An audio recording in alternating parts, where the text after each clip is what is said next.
welcome to another edition of Public Interest. I'm Gabriela Patram. We're so happy that you can join us. With me is former President of the Cooperative Republic of Guyana and leader of the People's National Congress Reform, Mr. David Granger. Sir, welcome. It's always a pleasure to have you. It's always a pleasure to be on the program, Gabby. Sir, today we're going to I'm labeling it an interesting discussion. We're going to be talking about some party politics, more specifically as it relates to the PNC. On that note, my first question to you is, the PNC will be celebrating its 64th anniversary this year. It is expected that systems exist for the party's internal administration and organization. On that note, how does the PNC function to ensure its solidarity and its stability? Naturally, the PNC is tried and tested over more than 6 decades, and we have strong institutions. The most important is Congress. There's been a lot of talk in recent weeks about Congress. Congress is supreme. It makes the rules and regulations about how the party is to be run. When Congress is not in session, Congress should be biennial, that is every 2 years. Okay. Unfortunately, because of the elections last year, it was postponed on the authority of the Central Executive Committee. When Congress is not in session, because it's every 2 years, the General Council would function. Again, because of the pandemic, General Council hasn't been meeting, but at the third level is the Central Executive Committee. Well, that is more or less the board of directors of the party. It's very powerful because it can, it runs the party's business on a month-by-month basis, or even more. You can meet as frequently as necessary. But it has executive power. That's why it's called the Central Executive Committee. So we have the Congress. The Constitution, of course, is more important. Congress has to obey the Constitution. And in third level, you have the General Council. Then you have Central Executive Committee. So those are the 4 main institutions: Constitution, Congress, General Council, and Central Executive Committee. That I would regard as the superstructure of the party. The infrastructure now is sustained by regions, and we have regions which conform to the administrative regions of Guyana, but we also have a region in North America and Europe which have voting rights. And then we have districts, and within those districts are groups. The group is the basic unit. So in vertical terms, the party is very strong from the grassroots right up to the regions, and in terms of the institutions, it's again very strong in terms of Constitution, Congress, General Council, and Central Executive Committee. But beyond all of that, we have strong membership. And as you can see from the performance of the coalition of which the PNC is a part, in 2020, we're talking about 218,000 votes. A tremendous amount of support that the party has at the grassroots level. Even persons who are not party members would obviously support the party during elections. So membership is very strong. There's continuous registration, and that membership is divided into youths in the Guyana Youth and Student Movement, the GYSM, women in the National Congress of Women, and of course the adult section.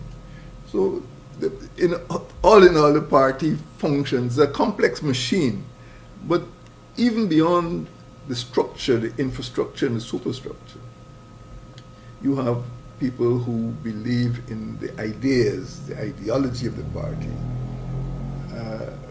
We started off as a working class party, 64 years ago. Most of our supporters were workers and farmers in the rural areas and in the urban areas. We have very strong support in the hinterland and in the countryside.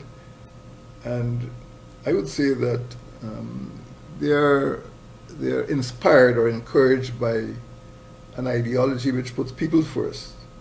And that is why over the last 10 years and longer, we've been emphasizing the good life for all Guyanese, in which we pay attention to social issues, education, employment, empowerment, and equality. And these are very important values for the PNC.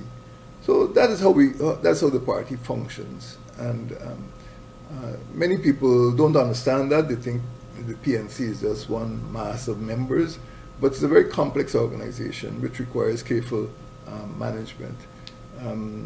So that's how the party functions. That's how we work, and that's why we're strong. And that's why we're 64 years old, and we will continue to survive as long as people respect those institutions and the organization structure and the administrative procedures. 64 and continue to grow stronger. Sir, you mentioned Congress. There has been calls for that. As you mentioned, it's held every 2 years. What has caused the delay for that to be held? Well, the answer is quite simple. First, normally Congress would not be held in an election year, but that is a decision which the Central Executive Committee has to make. And as you know, we had election in 2020, and the previous Congress was held in 2018. So you're quite right, the elections were due. But after 2020, we felt the impact of the pandemic. Remember, patient zero died on the 11th of March 2020. Correct. And as of this morning, we had about 518 deaths, and the deaths will continue to increase. Now, when we were in government, in the coalition, we had implemented certain measures, and those measures have the force of law. There is enforcement and the gathering of people within certain hours in certain places. All of these assemblies are controlled now by law, and enforcement measures could be applied against anyone who breaches those measures. So we've had to make a careful study of the legal framework within which we're operating, and as a result of that, a special ad hoc advisory committee was established, and that reported on the 19th of April, 3 months ago. And that report was presented to the Central Executive Committee, indicating, or making recommendations for the holding of Congress. We know Congress has to be held. The question is, how could we hold Congress safely during the pandemic? So that report has been sent to CEC, and the ad hoc committee has been dissolved, and there's now a CEC committee or subcommittee which is actively examining the measures that need to be taken to have Congress at the earliest possible time. So that has been responsible for the delay. Nobody's kicking the can down the road, but we can't all assemble at Congress Place. Congress could attract anything from 1,000 to 1,500 people, 1,500, 1,200, because you have delegates, observers. So it's realized that when Congress is held, it will be, within the framework of the legal measures. And there is a subcommittee working on that, subcommittee of CEC working on that. And quite recently, we were promised that that report will be ready within about a fortnight or so. So it is possible that we'll have Congress. Well, we must have Congress, that's mandatory. But it is possible that we'll have Congress within a legal setting which does not endanger the health of people attending, the delegates and the members of the party. Safe. Yes, yes, safe. And that is our paramount concern now. Now, technically, because the ad hoc committee not only looked at the law and the health situation, but they also looked at the technical considerations. We have members all over the country in all 10 regions. And if it is decided that party members in all 10 regions, or delegates from all 10 regions must participate. We now have to look at, virtual conferencing techniques and technologies to make sure that people could participate fully in the discussions and vote. So it is not a cut and dried situation, and I can assure you that Central Executive Committee has a report before it and is working on the modalities for having Congress. But right now, as we know, technology is the only way of overcoming the measures, that limit gathering of large numbers of people. And we used to gather at Congress Place, but that's not possible during the pandemic. So it's all about the pandemic, but at the same time, let me assure you that the Central Executive Committee is committed to having Congress at the earliest possible time, safely. Safely. Okay. Sir, a few weeks ago, the Partnership for National Unity celebrated its 10th anniversary. And the event caused, or the celebration caused, some controversy. Can we discuss a little bit why that celebration caused the controversy?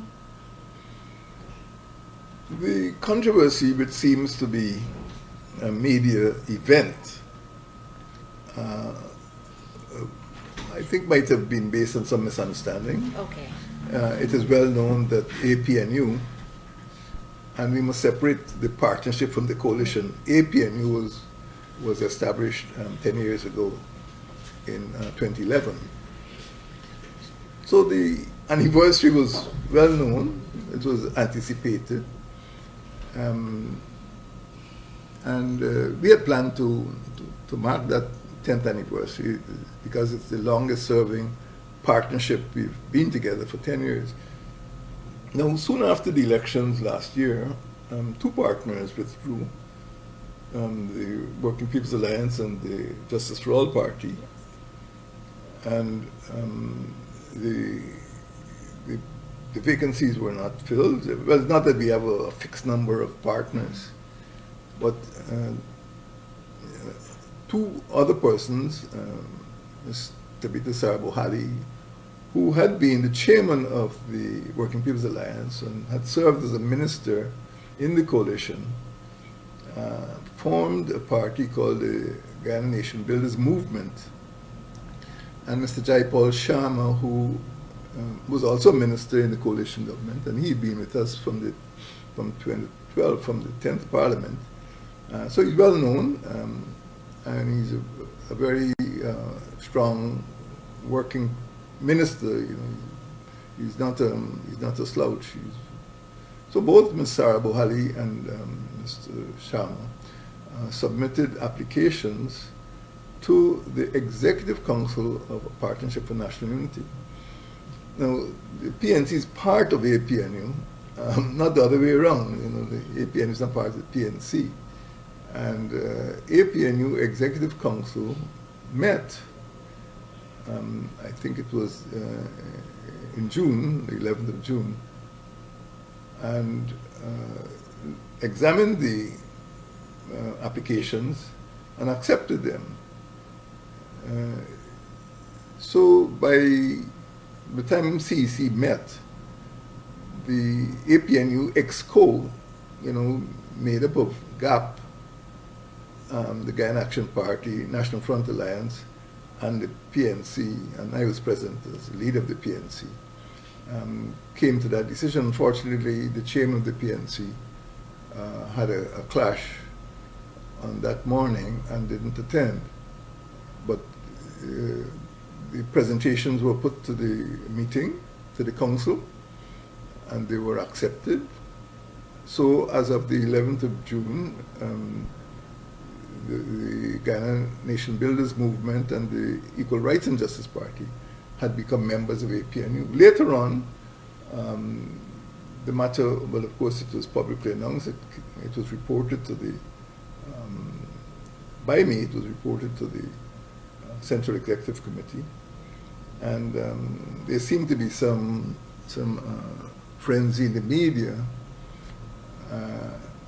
because the perception was that these two new parties, well, you know, I don't know if the perception was that they should not have been accepted, but the APNU Executive Council felt that the applications were quite in order.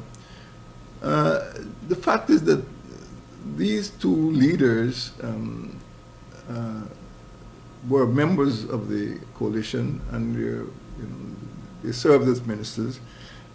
But we've always insisted that we shouldn't be disparaging, or we shouldn't speak, about small parties as if they were non-entities.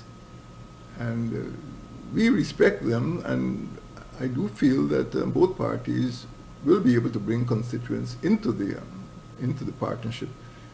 So I try not to use a measuring rod, but I have insisted that the party should bring a constituency into the APNU. Now, I've also asked that the parties be properly constituted, and the Guyana Action Party has a constitution which has been sent to the Central Executive Committee of the PNC. The National Front Alliance has a constitution. It was established in 2000, so it's 21 years old. These are not fly-by-night parties. The Guyana Nation Builders Movement has a concept paper. It has its own logo and its own structure. And Equal Rights and Justice Party also has its own logo and its own structure. So these documents, those 4 documents, have been sent to the PNC for their scrutiny and their examination. But the PNC, for a couple of decades, it is not a new invention. The PNC has embraced the concept of coalition politics, of inclusionary democracy. What I saw is that the admission of the 2 new parties was a fulfillment of that mandate, of that mission to, create this big Benab. And other minor parties, other small parties should be encouraged. I think we discussed this on a previous program, that we must have a political system which is responsive to the needs of all sections. You may have a doctor's party, you may have a party which caters for ethnic or religious or some special interest.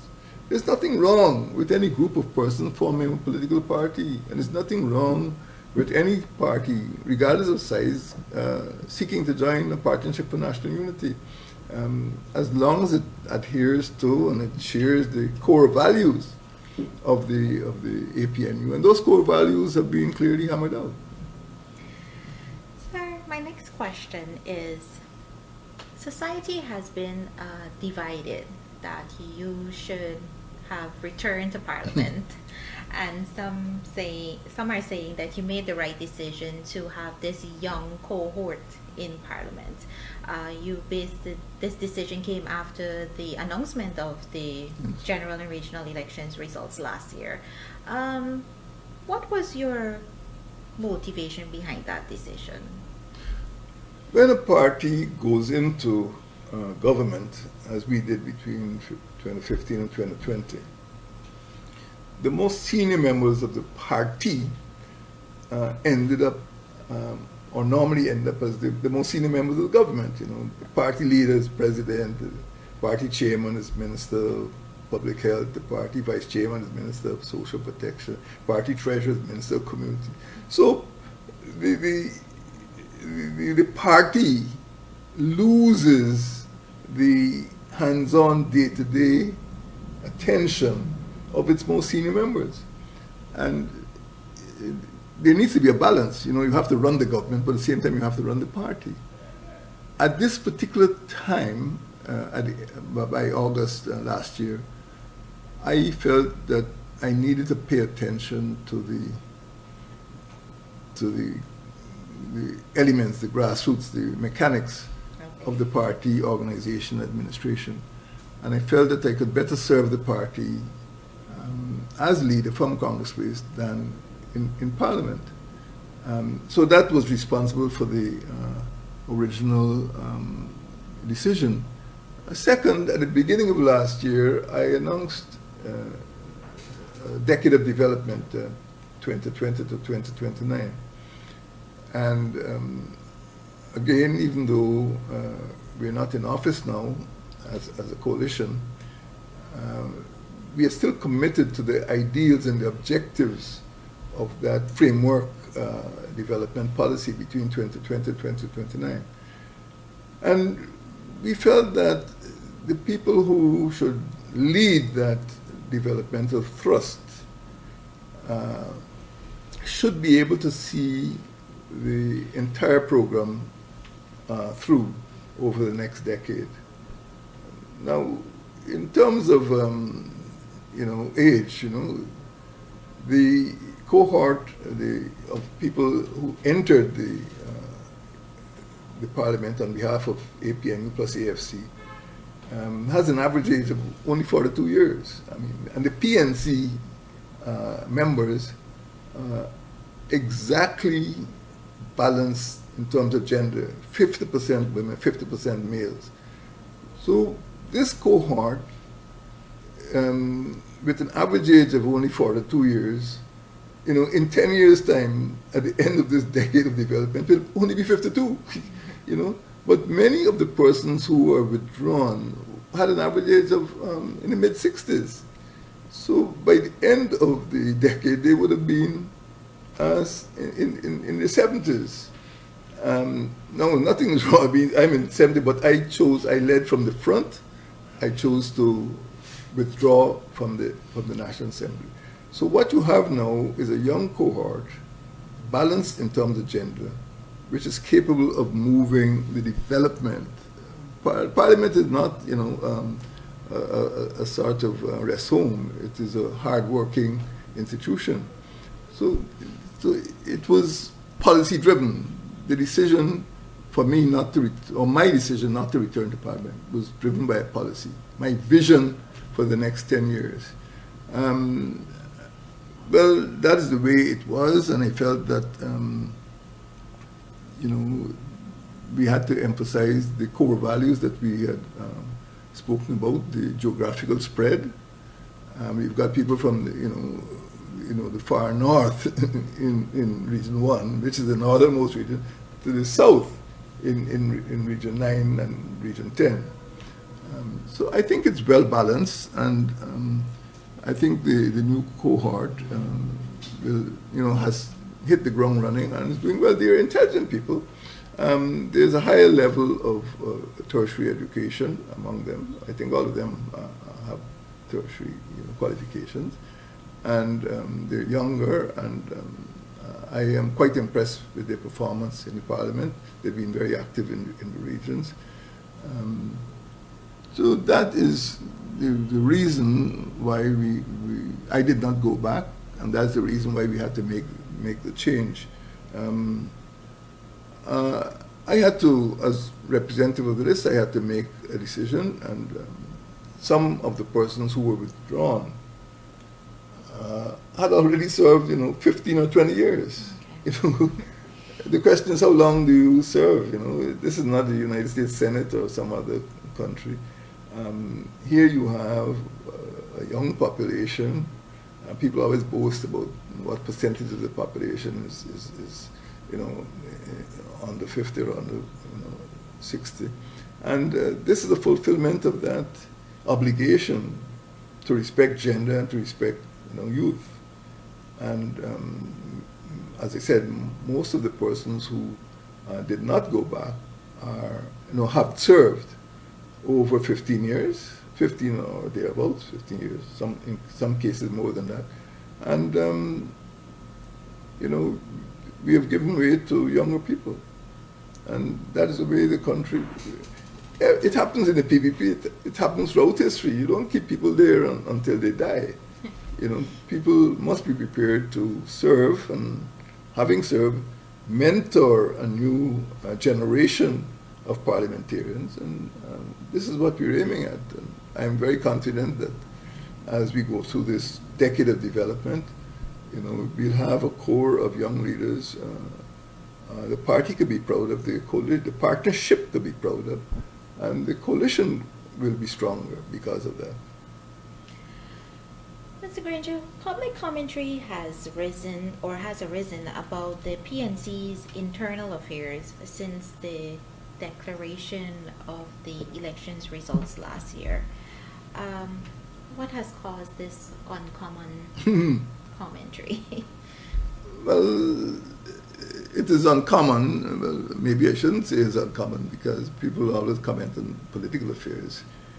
And there has obviously been some disappointment, and contrary to party policy, some persons have been venting their disappointment in the media. The Central Executive Committee is very strict, and we try to keep party business within the discussions and the deliberations within the confines of the party. And, but somehow or the other, some information seems to have gotten out. And I think there's been some misunderstanding about, what took place and the necessity for what occurred.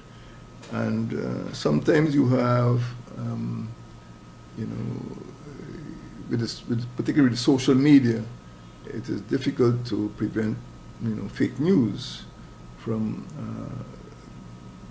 being circulated, being expressed. So we have come out of a very difficult period. As I explained before, after the 2nd of March, there was a swift move by the PPP, the well-known Reyes Olada case that prevented the declaration of the results within 72 hours of the vote being taken. So the vote was on Monday the 2nd, and by the 5th, the courts had prevented the declaration. And thereafter, the commission had chosen to abide by the ruling of the court. As you know, we went all the way up to the Caribbean Court of Justice and all the way back. So there were three processes. One was the court process. Second was the commission. And third, of course, was what the Constitution actually said.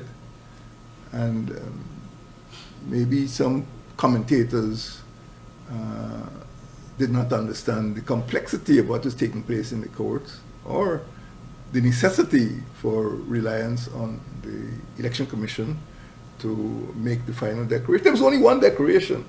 In that entire period, there was only one declaration, and that declaration came on the 2nd of August. There was no other declaration, and I don't see that there could have been expectation that the election results could be legal without such a declaration. So there's tremendous misunderstanding about those processes.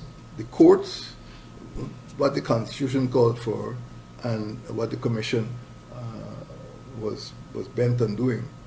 And I think that's what caused the controversy. It's probably fueled the controversy up to the present time. But as far as I'm concerned, the legal bases of the election, were laid down by the courts at the Court of Appeal, at the Supreme Court, and the Caribbean Court of Justice. And in the final analysis, it was the Commission which decided on the report which was to be presented. And 4 different reports were drafted, and the Commission decided which report was valid. We had gone to the courts, asking for definitions of validity and all that. But in the final analysis, the Commission ruled. And we are a lawful society, we're a law-abiding society, and people had to abide by the law, and there was no other choice. So the controversy in part was invented, part of it was a result of genuine misunderstanding of what took place after the 5th of March 2020. And as I said, once we had gone into the court, you had to follow that legal framework, that legal process. Okay. So, as I said, it's quite unfortunate there was so much misunderstanding, and I think the misunderstanding persists up to the present day. Up to the present day. Recently, there have been newspaper articles suggested that 2 PNC districts, I hope I have that correct, proposed to move a motion of no confidence in you as the party leader. What has caused these motions, and what will be their effect, sir? The motions are difficult to define because as far as I'm concerned as party leader and as far as the Central Executive Committee is concerned, we have never seen the text of a motion. We have never heard about any meeting, any official meeting of any part of the party. And at the beginning of this discussion, I told you, the party divided into various regions and districts and groups. But even in common law, if an accusation is made about some misconduct, at least the person is told what the accusation is about. But I'm not aware that there has been any wrongdoing, and I have never seen any motion. We had a notorious motion in the National Assembly in December 2018, but people debated. At the end of that debate, a vote was taken. But these 2 meetings which seem to have been held certainly were not sanctioned by the Central Executive Committee of the party. We don't know who was invited. We don't know what the motions were, who moved and seconded the motion, how many votes were taken, on the one side, and how many votes were against on the other side. And these are just, they might be fictions, but they're inventions of the media. So these days when you have fake news, you don't know what to believe, but people are planting these releases in the media, and the public believes it might be fact. But there's no fact. I think even in the newspapers this morning, there's some allegation that the Central Executive Committee deliberated on 2 motions. But that isn't true. The Central Executive Committee ended at about 6 p.m. on Thursday night. And strangely enough, one newspaper had it on the news at 2 o'clock in the morning, within 8 hours. But that isn't so. And the motions, nobody can say what the texts of the motion, who moved them, and what were the discussions. Certainly, if it's directed against me, if it's a motion against me, at least I'm entitled to know what misconduct I'm being accused of. So I can't figure out what the game is. You don't win elections by dividing the party, and people need to suppress this type of activity which is taking place. I don't know if anyone would claim responsibility for convening those so-called meetings and bringing these motions, but as I said, it has never been brought to the attention of the Central Executive Committee. But the lead of the party was elected by Congress. He wasn't elected by the Central Executive Committee. He wasn't elected by some, meeting on the East Coast. And Congress will decide on the next leader of the party, whoever that person is. If I choose to run, it's a matter for me to decide. If somebody else chooses to run, and I see from the newspapers, other persons have announced their intention to run, well, we are a democratic party. And, if they feel that they can run, let them run. But we cannot run the party in newspaper columns and these invented, motions of no confidence. It's a phantom motion, no text, no votes, no notice, no defense, and it's difficult to understand who is behind these press releases. And the media need to be more careful about publishing information which has absolutely no validity, particularly when they falsely create this impression that there is chaos or confusion within the party. So that is the long and short of the so-called motions. This has not been brought to attention of CEC, and CEC is running things, until Congress takes place. Whenever CEC decides the Congress will take place. So the social media seem to be out of control, and we have published responses, and I can only ask the public to pay attention to official releases from the People's National Congress reform concerning these. More will take place. There are obviously persons who are behind it, and we need to find out. I'm not seeking, there's no witch hunt. I'm not looking to find. I'm just asking that people be more responsible. I was quite surprised at the newspaper headlines this morning because no such debate took place. Yes. In terms of this no confidence motion.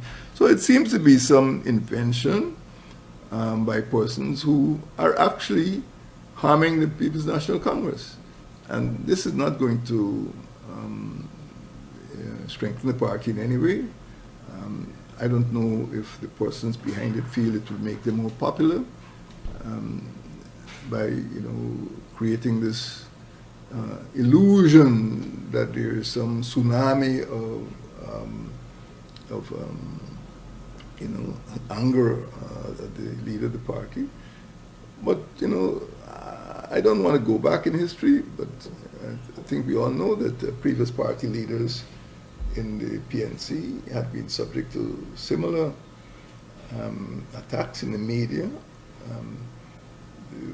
One of the worst was against Mr. Hoyt in 1992.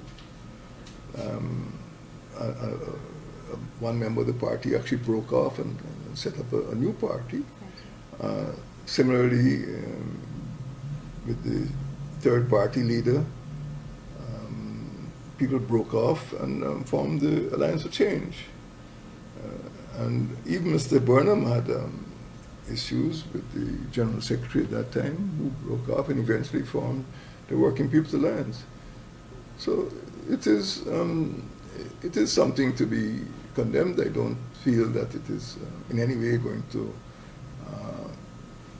strengthen the party or it's going to strengthen politics in Guyana.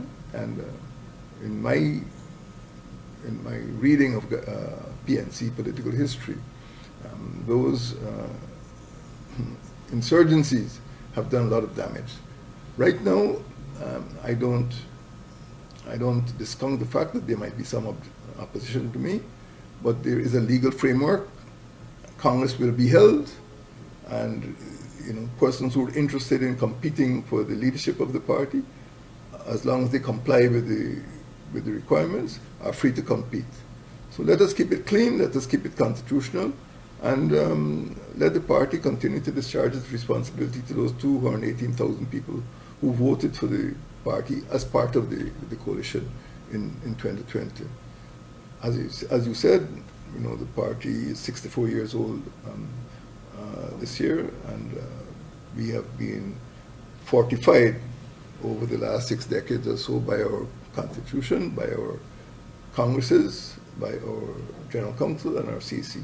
So let it be, and PNC will continue to be strong as long as we stick by our institutions. Great. Well, thank you very much, sir, for joining us. It's always a pleasure. And to you, our viewers, we say thank you very much for joining us. And on behalf of all of us here at Public Interest, I am Gabriela Patram, and we do encourage you to continue to follow all COVID-19 guidelines. Goodbye.